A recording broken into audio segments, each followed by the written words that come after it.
morning, Let's do Mr. it. Mel. It's good to see you today. Tell me a little bit about what you do. So I am a former business owner, started a heating, cooling, and electrical business back in 2018. Ran that business pretty hard during COVID. We had some great success and eventually end of 2023 sold that business with a great exit to private equity.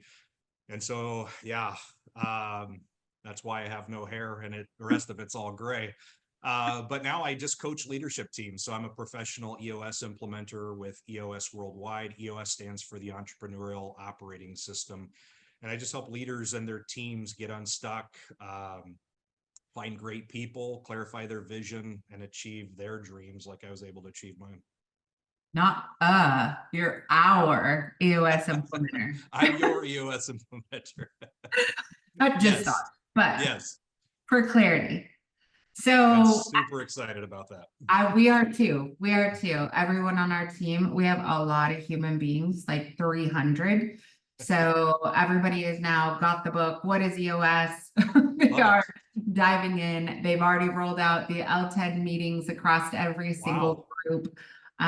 So we're trying to be, I feel like we have a tendency to want to be teacher's pet. It's all good. We want to over deliver for you. I have a lot of clients that are that way. They'll read the entire book. I'm like, it's okay if you don't. You could just show up. We're going to do all this together. So, but I always appreciate it because it just shows me commitment. Somebody that really is invested in the process and they want to grow, they want to scale, they want to learn, and they're open to that. So that's always fun to work with. Yeah, I think it's necessary. We have a philosophy in our company that we are all in, or we don't do it. My motto with my team was always burn the ships. And so there's no plan B, there's no off ramp, there's no other opportunity. This is it. And we're going to either conquer or we're going to die. Yeah, there is a program through Driven Leadership called Bold. It's a 3-day retreat. It is definitely life-changing. I feel like it compresses time, but we put about 98% of our leadership team, which is almost 20 deep, through Bold. And I think that's a really good way to set us up to be open to change, to embrace conflict, to run to the roar, and be ready to go with EOS. I think it's a good interlude. I love it. So what do you feel like, the mindset of the leadership team at the companies, or how do you feel like it impacts their progress or their ability to create the kind of change and results that they want from implementing EOS? I think the biggest thing that I found is just clarity around who they are as an organization and where they're going. And because EOS is what we call industry agnostic, we can do it for any industry because it's really a people operating system. It's just getting everyone in the organization aligned around this clear vision for where we're going and how we're going to get there. And so we find that the vision for most leaders, it's in their heads, but they've never really talked about it as a team. They're not on the same page. And so sitting down and taking this time outside of their business and really working on their business helps them clarify, even wrestle with. I mean, we got people, we'll have them cry in the room, they'll shout at each other. And that's why I've got stuffed animals that they can throw at each other in the room, because this stuff's heated. We're all vested in the success of our organization. We just don't know where we're going all the time. And so EOS just clarifies that for them in these sessions, is that let's get us as a leadership team on the same page. And then let's figure out how we're going to roll this out throughout the company so that everybody understands where we're going long term. They know how they contribute to our vision and our plan. And so they feel like they can internalize this, they can adopt it, they can want to be a part of it. And I think one of the critical things that we see with EOS is just people's ability on the leadership team to finally be able to say the things that they've always needed to say. And so they have permission now to be open and honest and transparent. Because many times they've held this stuff in. They felt a certain way. They've never felt permission to share it. And we always kind of open that dialogue to say, the question I always ask teams is, are you willing to become your best as a leadership team? And it's easy to say, it's hard to do. Yeah. At Bold, there's been multiple instances where people have shown up and Hopefully they just leave. There's been multiple instances at Bold where people have shown up and they come to Bold expecting that they're gonna get the insights they need to change someone else, Mm, and they never make it through. They're the ones sure. that have to leave or are exited or exit themselves in day one because they feel like that this is about changing themselves. I just have a delivery in the middle. I love it. This is so real life. Say hi, Mike, you're here. Hi, Mike. And he's on a phone call. I love it. Oh my goodness. Okay, so you know, this process with EOS, how does it compare? Like in Bold, I feel like when people go to a Bold leadership retreat and they feel like they're going to find what they need in that class to fix everyone else or to fix someone else versus being open to understanding themselves, their commitment, their ownership of their role.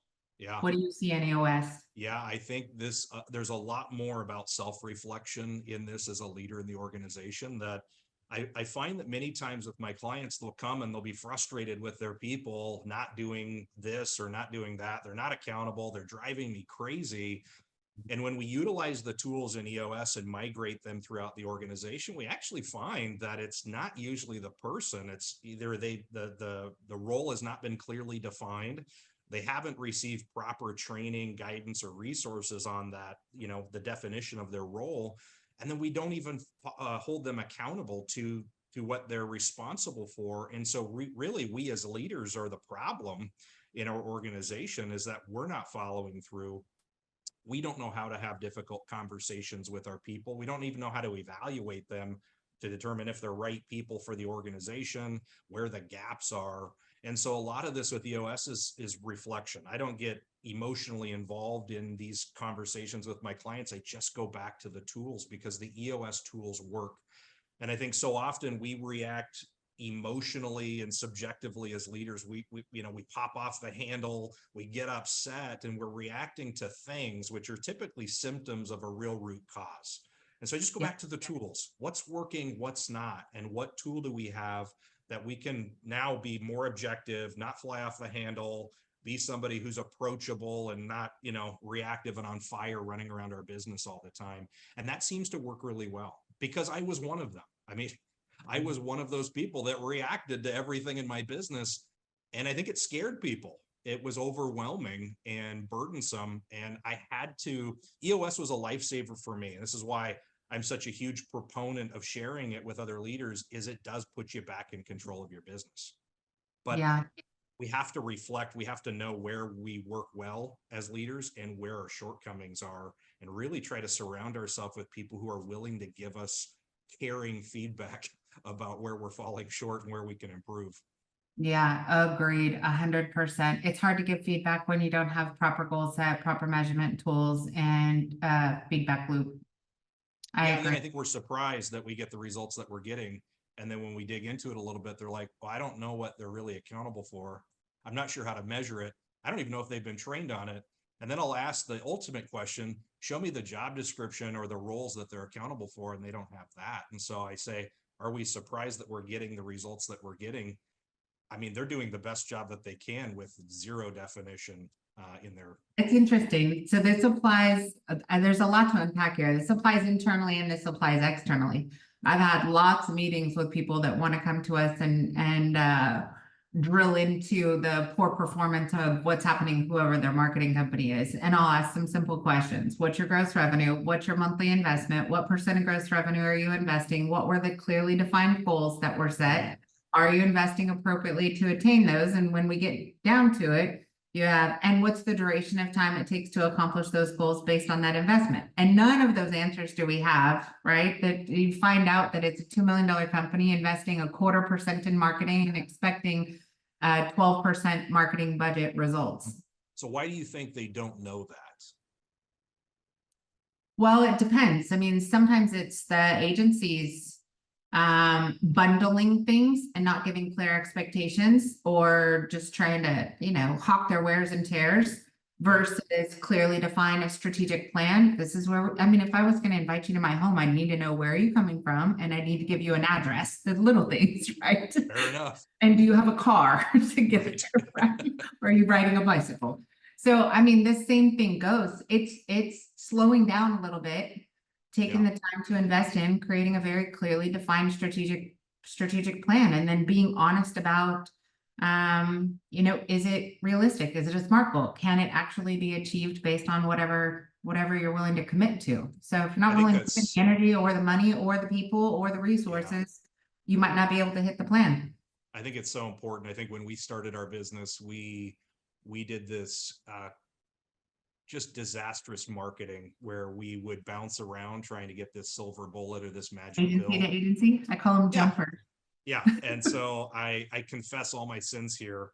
But we were one of them that, you know, we needed results. And I think as leaders, we panic. We don't know what information we truly need. We don't measure anything in our business. So we don't know actually where we're at. And then we don't put a good plan in place. We just jump to the next person that says, yes, I can give you 100 leads this month and I'm going to deliver and you're going to be amazing and make all this money. And it never pencils out. It never works. I know No. because I did it. Yeah. Yeah, that's very interesting. That's very interesting.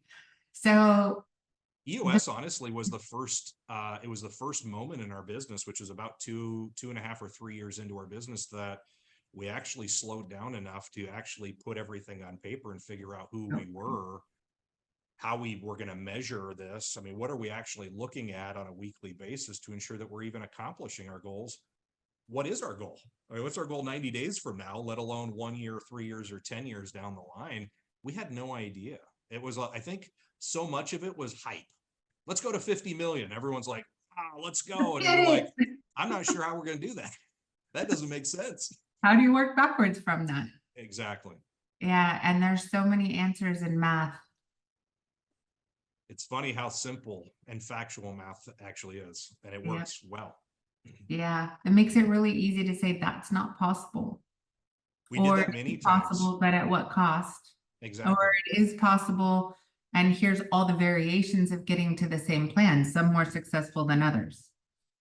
I just had a meeting with an attorney right before this, and their marketing team was stressing that we're getting 212 leads, we're getting 212 leads, and the attorney is furious. She's like, that's not enough. This doesn't make sense to me. I feel like we're not talking about this right. And they're like, well, it's, you know, 20 more than last year, same time. And she's like, but I'm spending 4 times as much. Like they just forgot the math. Like we're talking about Exactly. things in a vacuum instead of slow down, break out all the components. Let's look channel by channel by channel, get our numbers right, and then we can have a conversation.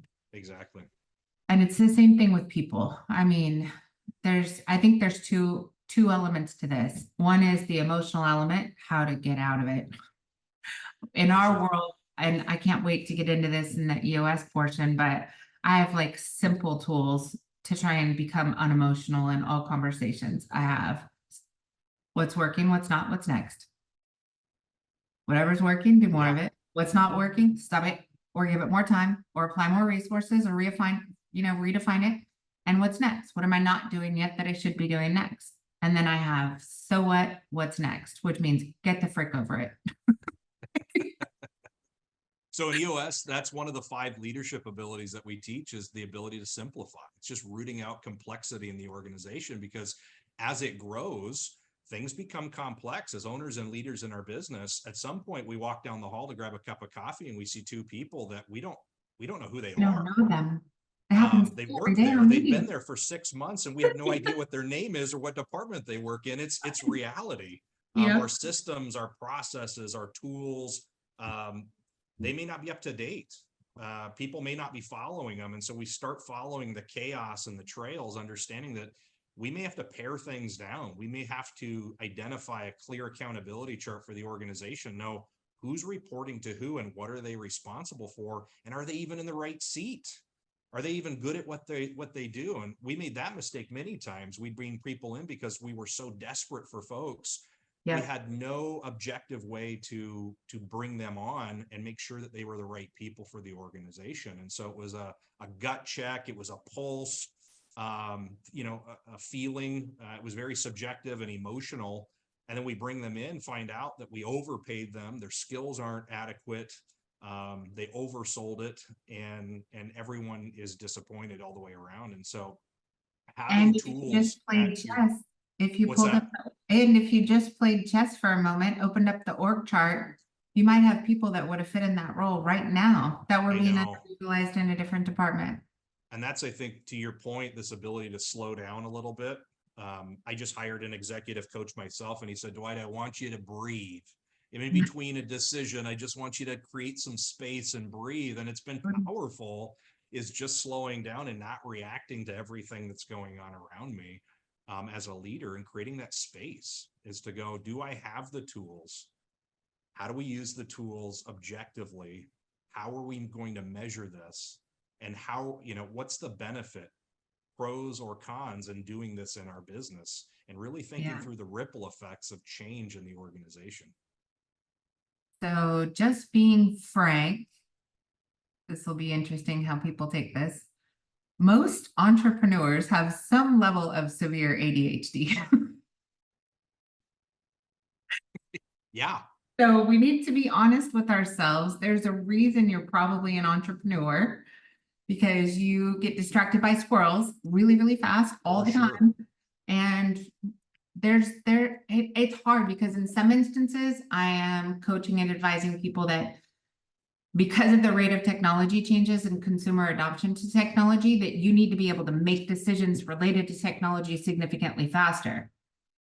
On the other hand, I'm saying you need to slow down, and not a lot, and you need to do a proper analysis, and you need to put all the pieces in place before you make decisions on everything else and technology. So I know. How do you balance both? Because a slow thinker also, there's detriment to that, and there's detriment to us crazies who are like rapid fire. My poor team, I feel bad for them. I'm trying to control my instincts for rapid change. I'll tell you, that's so normal. In EOS, when we build out an accountability chart for organization, we've got a visionary in the organization typically, and there's an integrator. And so the visionary is this 30,000 foot, their head's always in the clouds. They're always dreaming. They come to every meeting with 1,000 ideas, right? And they're always dreaming of the next thing. The integrator is the key to making an organization work well. An integrator balances the dreams and the visions and all this chaos and stuff that the visionary has in the organization. I want to do this. I want to do that. I want to do this. And when we design the vision traction organizer, this 2-page strategic plan for the organization, we understand where this organization's going long term. What's the core focus? And it's been called a million things in the history of business: vision statement, mission statement, but what you love to do and what you're best at.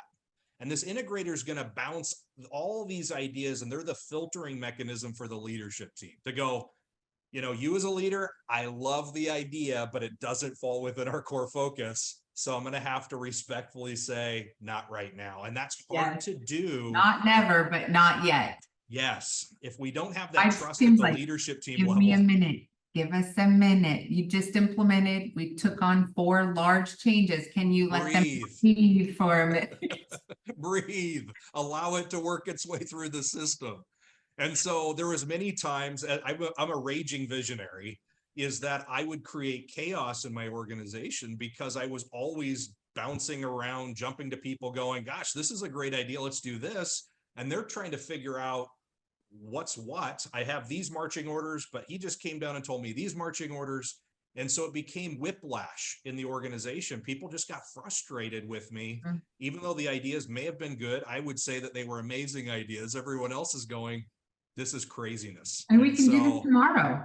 Why not? That's right. We can conquer the world. And they're just like, I'm just trying to get through today. And so in all fairness, I leaned heavily on my integrator to facilitate those conversations and give them permission to tell me, not right now. I know. Deep breathing exercises.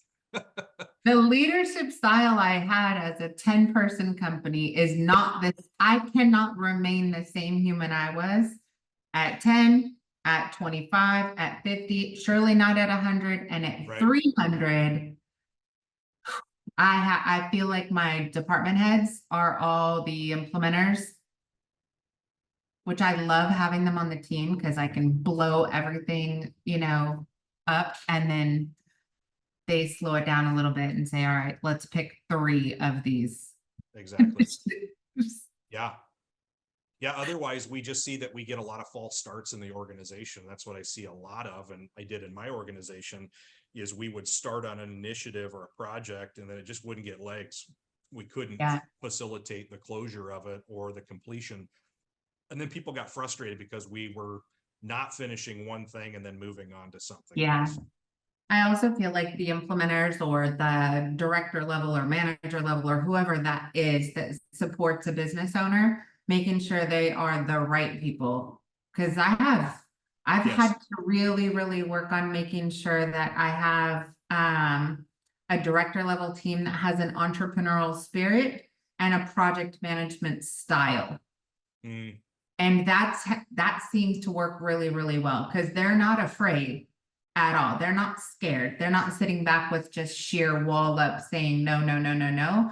They get excited with the new ideas, just as sure. excited, but they're able to process them and they're able to put together a strategic plan for implementation, and they will handpick them, get them done, and they will execute them, which it allows us to move very, very fast. But if I've had years where I've had the wrong people in those seats. And those years are painful years, right? You get stuck, or we've slowed down.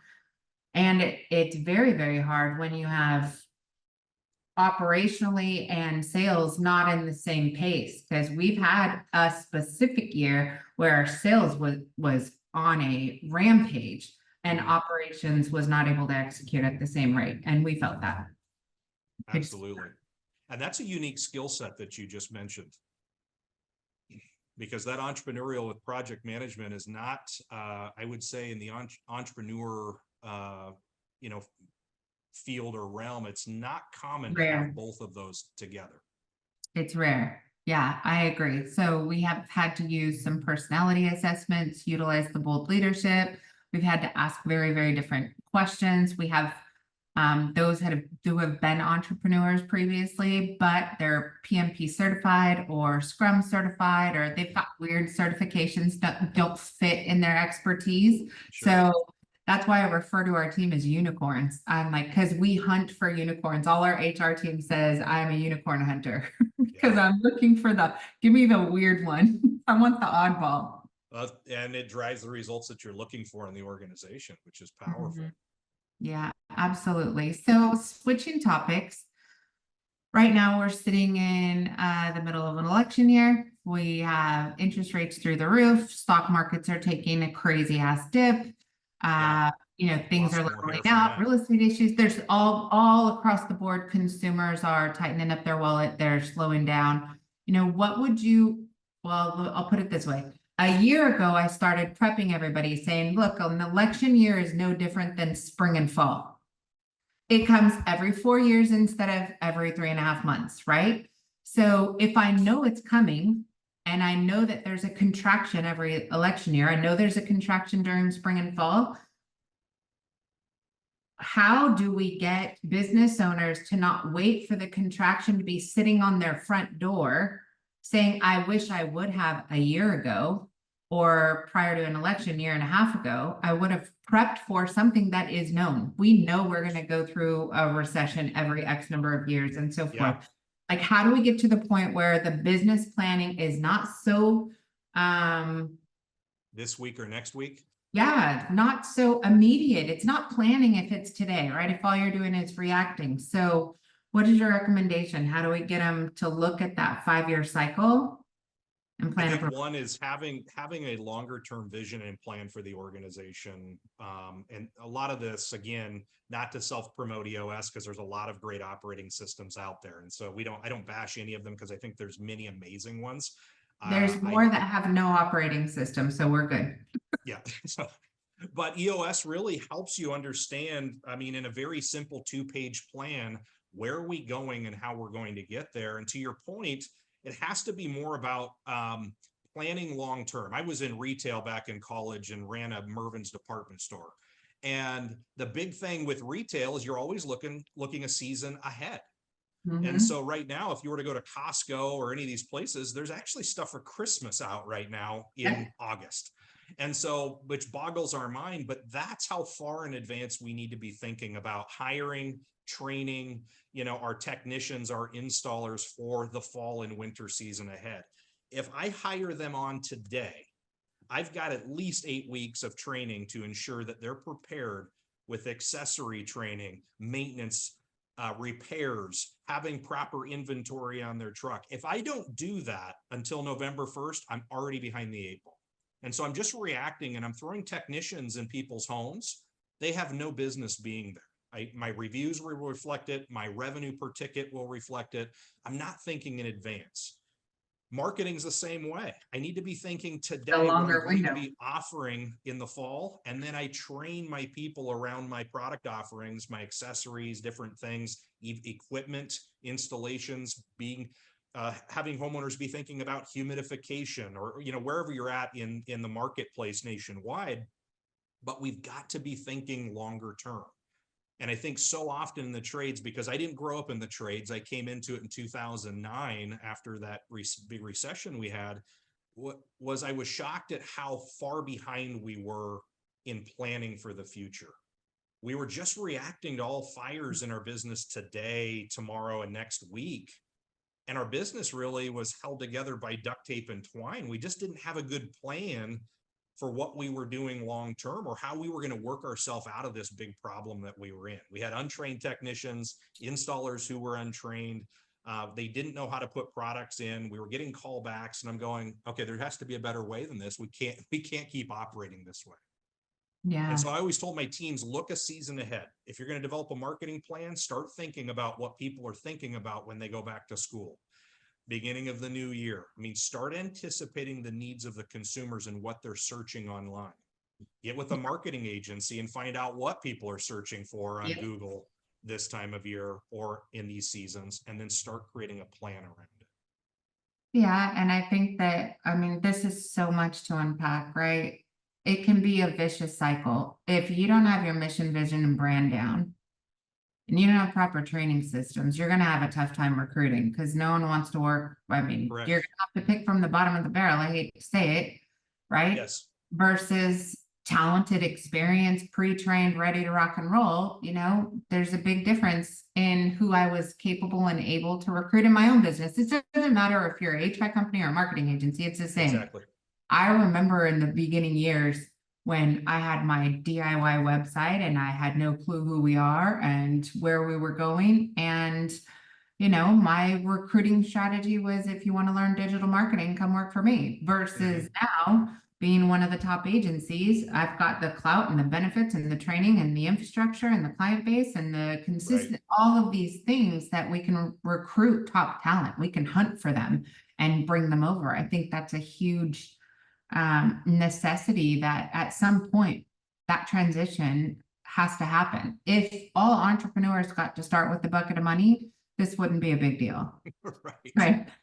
I remember living in an office for a year trying to get this business off the ground with my kid and my dogs. Yep. Exactly. So, do you have specific milestones where you say that this is a major milestone in the business? I feel like I can remember all mine because they feel like complete ass whoopings, right? different stages. Like, what are the major milestones where you need to revisit this process again? Because that business is a different kind of business at that level. I think every time we begin, I hired a new manager or a leadership team member. That was a stop and pause moment. I think anything that affected our customer reviews made me stop and pause very quickly. Anytime an employee left quickly, they blew up off, on the handle and just walked off the job, was a moment of reflection that something here isn't working. It's catastrophic. You get a 1-star review and it's like, you guys have been out here 8 times to try to fix an issue. I'm going, we have a systemic issue in our business.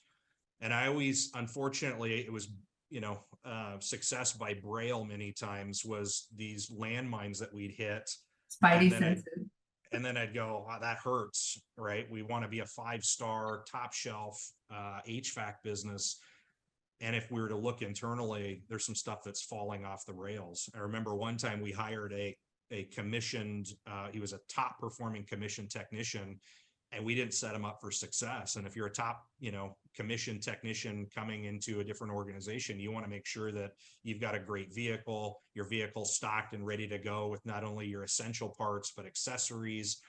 Your systems and tools behind the scenes support your sales and your ability to sell in the field. We just weren't there. And it was about 3 days and the guy was gone. And that was a kick in the gut, honestly. And just that reflection of going, we don't have the proper systems. I think it's, we have this ideal of what we want to be, but we haven't caught up with that. And so that was a lot of desperation for us and really digging in, going, we need an operating system for this business or else we're not going to make it. I think that's huge. And the way, when we bring in a top performer, someone that has a significant amount of experience, they've worked for a Richards Group, or they've worked for a major company, and they have a tremendous amount of experience. I feel so blessed to have them come in and look cross-eyed at me and go, why are you doing blank? And I'm like, whoa, give me that person. I want to know. Right. I feel like when you get the blessing of bringing in somebody with a significant amount of experience from another organization, instead of battling with them and arguing with them, you got to look at it as, this is like, give me this time with this person so that I can reassess and be open to change, be open to friction, because that's a huge opportunity. It's powerful when we're not defensive as leaders in our organization. I mean, we built this, it's our baby, we're passionate about it, but we always say, and one of the terms we use in EOS is, sometimes you can't see the label from inside the jar. We're just too close to it. Yep. And so you've got people that we're hiring that are excellent at what they do. They're professionals, and sometimes they have different perspectives. Sometimes they have great ideas and better ideas that we do. And if we're defensive or hostile or shut them down, I mean, we could really diminish the opportunity that we have to continue to grow and scale this organization. Yeah, that's, there was, at our leadership retreat, I kind of ended the leadership retreat with, for all of these years, this is our 18th anniversary. So, wow, okay. Congratulations. So for all of these years, it was my mission or my vision. And I was like, it's not mine anymore. Look at all these amazing leaders in this room. This is your baby. Hey, I'm getting old and I'm tired. No, I'm just kidding. That's powerful though, Jennifer. This is your baby. Yeah. Right. And I'm like, I want to know what you want. Like, you need to redefine, which is, that's the reason we're starting EOS with you, redefining it, but this isn't mine anymore. I will tell you, that's probably one of the biggest critical ventures I find with leadership teams. It's this defining moment for them where it shifts the focus in the room, where the leaders now are going, wait, hold on a second. You're asking me for my opinion, my thoughts on what the future is. This is your company. And I find with the teams that are the leaders in the room, the owners, founders, visionaries that allow themselves to lay their guard down and go, I want you to be a part of this. I want you to dream and think and create about this future. I want you to internalize it. I want you to feel the passion and the enthusiasm and fight for it. This is, I see teams go further, faster, because now they're all fired up. They're firing on all cylinders. They're one vision, one team, united for a common goal. And it's really powerful to watch. It is. It gives me chills. And if I talk about it too long, my eyes will water. I call that allergies. I'm so proud of them. It's amazing. It's fun to watch. And that's why I love coaching, is I love seeing that moment in a room where all these people who had disparate ideas and visions all come together and go, let's burn the ships. Let's go rock and roll. Let's make this thing happen. Yes. All in, really baby. Fun. Really fun. It's really fun. I'm really, really excited. Oh my goodness. So look, I literally, I have to I- stop. I will turn into a straight girl to the nth degree. I get it. I could I've barely. done it with my stop. clients in session. I mean, I've sat here with them. I'm excited. They have a breakthrough. We're all crying in the room together. I mean, this is the powerful part about coaching and transformation is I get to see things in other people that they don't get to see in themselves. And then we get to Yeah. call it out and start moving people towards real change, real progress, real transformation. Because sometimes we just get stuck. We're doing the same thing. It's not that we're not successful, but sometimes I push teams to go, what's possible? Yeah, What could we do? yeah, And that's exciting. yeah, I agree. What point do you feel like the leadership team needs to be able to identify low performers, bad apples, negative players, be it clients or team members, and be able to make this, like, at what point do they become someone that says, this doesn't fit in our culture, I'm out, whether it's a customer or a team member, I'm out, and they make decisions on that faster versus deciding, do I try and change more, train more, motivate more? Like, where's the line that, when do they, I don't know. I think the challenge that I see with some leaders is they want to throw the baby out with the bathwater. So we'll define the core values and they'll go, they don't reflect the values. Let's get them gone. And I go, okay, let's slow down for just a second, because there's a lot of factors that go into this. One, we just as a leadership team in our first session define and discover our core values, or in our first couple of sessions, we're just now understanding what those are for ourselves. And are they unique to us and our organization? I put all the leaders in the room through a litmus test.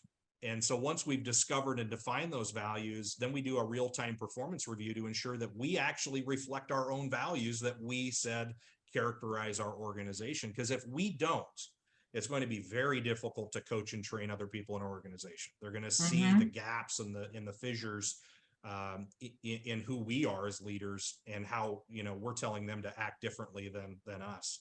I think what's important is that we have to address people issues quickly. And Jim Collins in Good to Great says there's two sides of this equation that's really important in an organization. We have to have both right people who reflect our core values as an organization, and we have to have people that are in the right seat. So they're consistently good, or they get it, they want it, they have the capacity for what we call the 5 major roles or accountabilities, responsibilities of their role in the organization. And what's important there is there's some tools that we use with EOS to make it a little bit more objective, so that we're not just reacting to somebody we don't like, because honestly, we're not going to like everybody in our organization, but they may be right people in the right seat. We just don't connect. Personality over behavior. Yeah, we have to be careful just reacting to that. And I've made that mistake before, unfortunately, as a leader, and that did some harm. And so EOS gave me some tools to be able to do that. And what happens when we use these tools is a couple of things that we're going to find out. Sometimes we'll find we have the right person in the wrong seat. So this is somebody who you love and adore. They reflect your values. They're people who you want to be surrounded with at work. They're just not consistently good at their job. And so the hard part for that is, hopefully you've got 300 seats on your team. Hopefully there's another spot that's better suited for their unique skill set or their abilities. The hardest one to deal with, that I deal with almost in every session with clients, is what we call the right person in the wrong seat. So this is the person who is consistently good at their job. They hit their numbers, they excel in everything that they do, but they don't reflect your culture. So they're chipping away at it. They're toxic. Yep. That's the one I beg with my teams. You have to deal with immediately, because you just can't afford somebody who just doesn't reflect your values. They're toxic to the organization and those around them. They're dragging this thing down. And they're the ones that I find most of the time as leaders, we justify or we rationalize out of fear of what happens if I lose this person in the organization, not realizing what it's actually creating in the organization. The impact is tremendous. Yeah. I was in my 20s and I was in a senior position at Fossil Watches, and Costa, the CEO, brought me into my office. I had one guy on my team we'll just call him John. To me, he was a 10-1, right? He does the work of 10. Yeah. But he left a relative bloodbath on his path there. Yeah. And I remember Costa bringing me into his office and saying, at what cost, right? At what cost? You know, you're rationalizing this because I felt the only way I could get where the results that we were getting is to keep this one, but he did leave a horrid bath behind him. Yeah, I Every find, took me a long time to be able to make the call, and when I did, every one of the 9 performance went up and we were in the same place. yeah, I had that realization in my business, and I thought I was pretty decisive, maybe sometimes too firm, too bold, too direct, and too decisive in making decisions. And I remember a time with an electrical manager that we hired who he was moonlighting, stealing from the business. There was a whole bunch of stuff and attitude and behavior that was antithetical to our values. We ended up terminating him. And what was interesting, Jennifer, is we had a few employees that came up to us and were like, thank you. Like, I'm surprised. And this is the part that killed me. I'm surprised it took you so long to do it. And so I think we as leaders have to recognize those weaknesses. Many times we operate out of fear, and we're not fast enough in getting rid of the toxic people in the organization. We allow it to fester. We hope that it works out somehow. It doesn't. And then we're afraid, or we dismiss the difficult conversation to get them back aligned with our core values in the organization. And then we let it run its course, hoping that it's going to fix itself, and it doesn't. And just because your team is quiet doesn't mean they don't see. You won't find out that they expected you to make the call until after 100%. you did. I always say that your teams are always watching. And so when we talk about values, this is the hardest part about discovering your values as an organization, because I think I found them on a website or something. I was like, yeah, those seem good. That seems like it's reflective. But we didn't hire our leaders based on those values. And I'm not sure that we went and regularly took a pulse or a checkup on our leadership, that we continually reflected those and gave ourselves feedback. And that can be hard too, because I always tell teams, your core values, if you really believe in them, it's kind of like a marinade in a piece of meat. It should permeate every fiber of your being. It's kind of your DNA now. We hire, we fire, review, reward, recognize people based on those values. And the hard part with them, if they really truly mean something, is that they're disruptive. They're inconvenient, and they cost you something. And we're not always prepared for that. 100%. It's hard to take who you are as a human and distill that into words sometimes. It's your beliefs. It is. This will be a fun process. It's amazing. It's enlightening. It's frightening. I mean, there's a lot of stuff that goes with that. And that's why I hired an executive coach, is I want him to peel back the curtain and go, the things that I'm hiding, the things that I'm afraid of, how can we keep leaning into the fear so that we can become better, stronger, more decisive, more empathetic and caring leaders who can really move the needle forward in this organization? Yeah.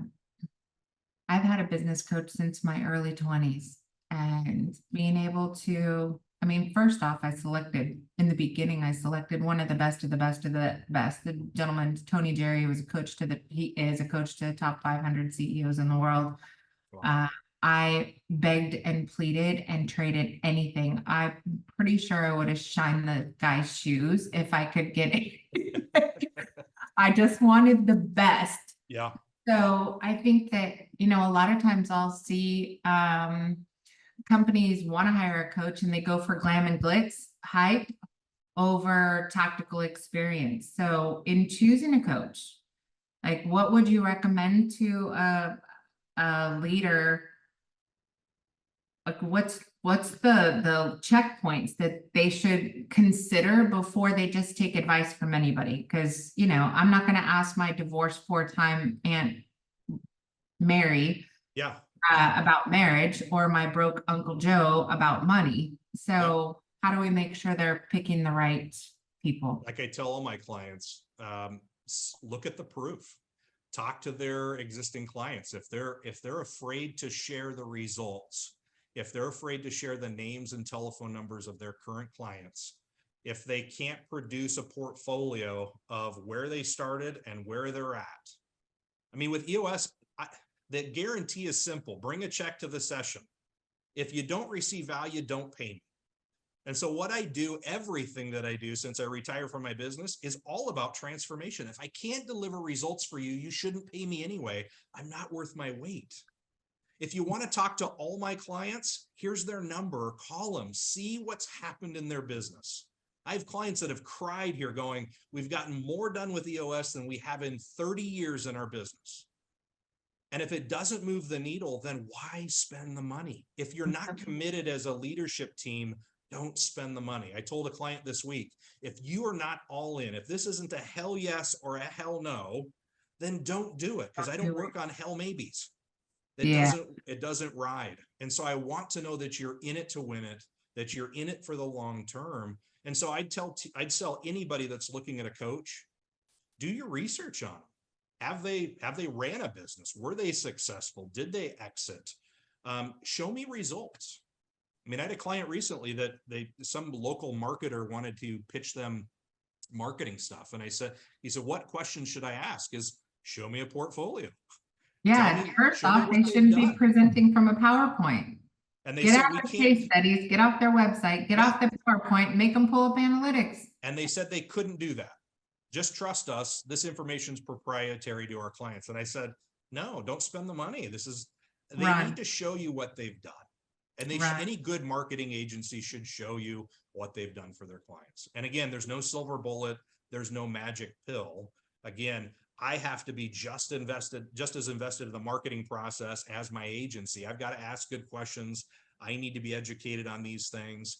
And I need to be engaged in it. I need to stick with it long term. That's why I tell teams, you can't dabble in marketing like you can't dabble in coaching. If you're looking for the get rich quick, silver bullet, it's not going to work. We're changing patterns. We're changing behaviors in our organization, in our leadership, and we've got to see this out. Yeah, 100% agree. During when we have a strategy session, we don't have one PowerPoint. We don't have one sales deck. We don't have one piece of collateral. We pull up the project management system because I want you to see what you're getting into. This is the project management system. There are 136 tasks to get this website done. Are you committed to this process? Because this shit is hard. I love that. This is what an SEO project looks like. This is the monthly recurring task. This is what the visibility you'll have. Are you committed to that? Right? And this is the data, the results. Are you willing to connect to the systems to be able to track and measure performance down to the nth degree? And I want you to understand what we're doing. There is, it's not a good feeling for us to bring on a client that doesn't understand digital or talks about it in a vacuum or has like 8 X agencies that they've had bad results with or bad performance or bad relationship or whatever. I need them to understand what they're getting into. My son, when he was in kindergarten, kindergarten or first grade, I walked into the gym class and there was a sign on the wall, and I've said it to every single client that I've had a meeting with. That sign was simple. It said, show up, suit up, and participate. And that's all I need you to do is the same thing you were required to do in gym class in the first grade. Yeah. That's it. Yeah. Well, I think what you've done there is you've kind of pulled the curtain back or the veil and help them understand what actually goes into a website, what goes actually into the back end of marketing. Because I've heard even many clients in my session room go, one of their goals was, figure out when this website goes live. We don't have any idea on the back end what goes into putting one of these things in place. And they're like, this should have just been done 2 weeks ago. And I'm like, this actually takes a while. And then they're like, as soon as the website's up, they're like, we should be getting leads. And I'm like, that takes some time. Like, you got to give it a moment. We're going to do another deep breathing exercise. Just breathe here. It's going to work. But what you're doing is you're creating a significant amount of value. And what I tell my clients is when value exceeds price, you tend to have satisfied customers because you're removing the veil. You're educating them on the process, and hopefully you're getting better commitment through that. I think this applies to everything. Everyone wants to see the result. Watch the activity. Exactly. Because if there's no activity, you'll get no results. You can predict no results in 6 months from now. In the web space, they're called milestones. So when you create a web project, you have, what are your core milestones? So we have 5 core milestones. This milestone takes 7 days. This one can't start until this one's done. So if this isn't done in 7 days and it takes 22, I can tell you you're 22 days late on your estimated go live. By day 8, I can see that you're already 22 days late. I can predict the Yep. future, 3 months down the line. This one takes 30 days. This can't start until this is done. Those are predecessors and dependencies, duration, Managing expectations. right? If you understand the scope of work, what is the task? What are the milestones? What are the dependencies? What is the duration? What's the allocation of resources?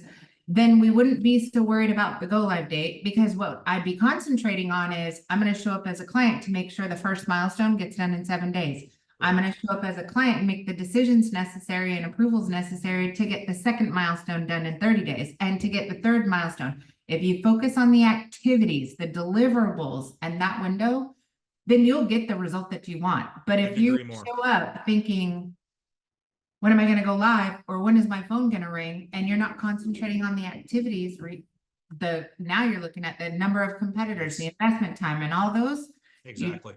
you're stuck.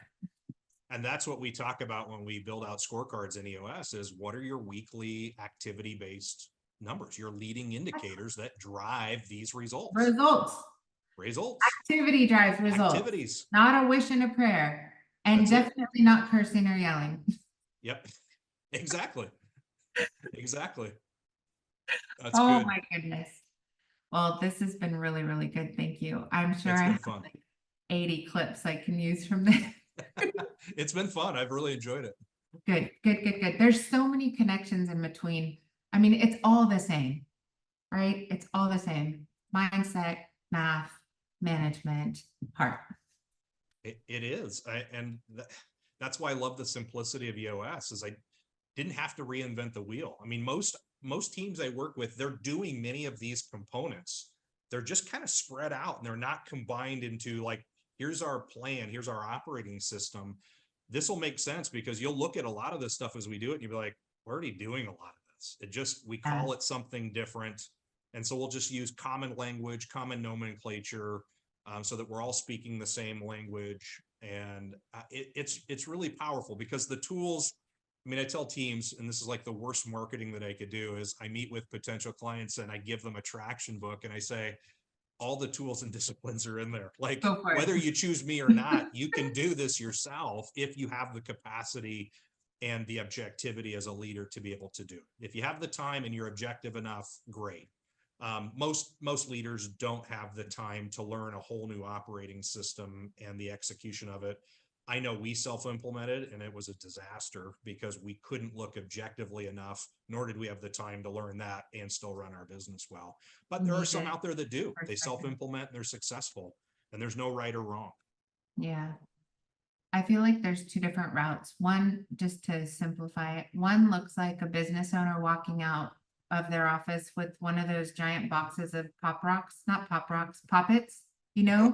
and you throw it or put it under the toilet seat and it goes pop, pop, pop, pop. Right. And the other is you have a giant set of dominoes and a big working area and you're meticulously lining up the dominoes, flicking the first one to see what happens and then continuing to readjust. Yep. No poppets. It's any of this stuff I tell teams like EOS or any other operating system won't work if you're looking for something fast. These changes, it's taken, depending on how long you've been in business, 10 years or 15 years, you have 10 or 15 years of behaviors, patterns, and chaos that you've created. I mean, there's things that work well, and there's things that aren't. We just have to take responsibility for it and figure out that these things haven't worked or we've been stuck or else we wouldn't be talking. We want a different way to organize the operation so that we're all on the same page and executing that. And it takes time. I mean, we always work with the leadership team first because we have to be on the same page first before we communicate this vision and plan to everybody else, and then begin figuring out what's the next layer that we're going to migrate this through. The accountability chart, the scorecard, the meeting pulse. Are we doing it right? Are we consistent? And that's the biggest piece, is the consistency. Are we doing it every single day the same way, Yeah. talking the same language? Because with my clients, when things go off the rails, I'll ask them, are you still doing your weekly level 10 meetings? And they're like, well, we kind of skipped it for a few weeks. And I was like, tell me about that. And they're like, yeah, we're not solving our issues. We're off track with all of our rocks. And I'll just go back to the tools, that we have to be consistent using the tools. Yeah, this is identical to everything we deal with every day.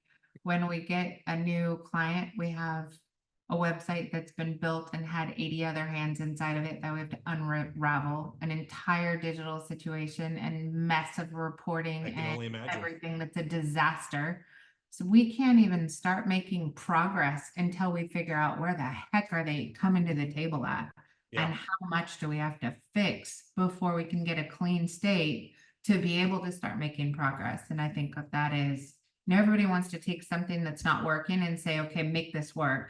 Like, what are we gonna do going forward? Well, first we gotta figure out where you are and unravel the ginormous disaster of agency after agency after agency, and you touching all this stuff. create a good baseline. Yeah, gotta fix the basics first. Get an That's it. infrastructure and then move forward, yeah. That's All exactly right, right. you are amazing. I Thank you love so it. No, this was super fun. Thanks so much. Thank you so much. I appreciate you. Can't wait for the All next right. meeting. Sounds good. We'll talk to you All right. soon. Bye. Bye-bye.